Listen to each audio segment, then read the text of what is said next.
रोज रोज पोळी भाजी खाऊन कंटाळ आलाय, मग मी आज वडा आणि सांबरचा बेत केलेला आहे। त्याकरता तुरीची डाळ स्वच्छ धुवून घेतलेली आहे, टोमॅटो कापून टाकलेला आहे, हळदही टाकलेली आहे।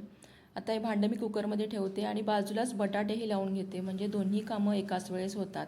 तसंही बटाटा आणि डाळ आपल्याला खूप सॉफ्ट करून घ्यायचं असतं, त्यामुळे आता मी याच्या 3 शिट्ट्या करून घेणार आहे। सांबर बनवण्याकरता तेल टाकलेलं आहे, जिरं मोहरी टाकलेलं आहे, कढीपत्ता टाकलेला आहे, तसेच कांदा टाकून हे आपल्याला मिक्स करून घ्यायचं आहे। थोडासा हिंग टाकलेला आहे, सांबर मसाला, शिवाय मी माझा घरचा मसालाही टाकलेला आहे। आता यामध्ये मी शेवगा टाकते, तुम्हाला वाटलंच तर भोपळाही टाकू शकता।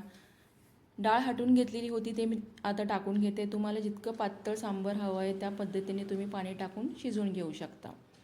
आता त्याच्यामध्ये मी आमसूल टाकत आहे। आता पीठ भिजवण्याकरिता मी 1 वाटी बेसन घेतलेलं आहे, त्याच्यामध्ये थोडंसं पाणी टाकून मी मिक्स करून घेणार आहे। त्यानंतर बटाटे आता चांगले शिजले, तेही मी स्मॅश करून घेतलेत आणि फोडणीकरता जिरं आणि मोहरी आणि मिरची, आलं याचं मी वाटण बनवलेलं आहे। कढईमध्ये तेल टाकलेलं आहे, जिरं मोहरी कढीपत्ता कांदा टाकून घेतलेला आहे, हळद टाकलेली आहे, वाटलेलं वाटण टाकलेलं आहे। तुम्हाला जितकं तिखट हवं आहे त्यानुसार तुम्ही टाकून घेऊ शकता। स्मॅश केलेले बटाटे टाकायचे आहेत, ते आपल्याला चांगले सॉफ्ट होईपर्यंत शिजवून घ्यायचे आहेत। चवीनुसार मीठ टाकायचं, कोथिंबीर टाकायची आणि बटाटे तळून घ्यायचे आहेत।